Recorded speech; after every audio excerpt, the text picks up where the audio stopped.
mihnet tüküp sazların var. Nurlu vatan şok bahar yazların var. Yalınla pişer meyve yıkıp sazların var. Ondan tarkanıp ilge payandazların var.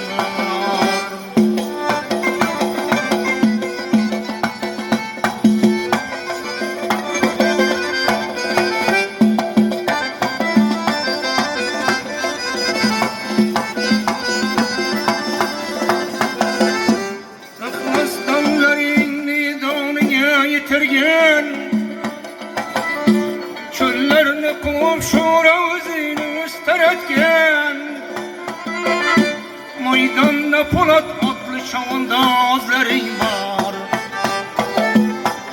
Nurlu vatan şok bahar yazların var.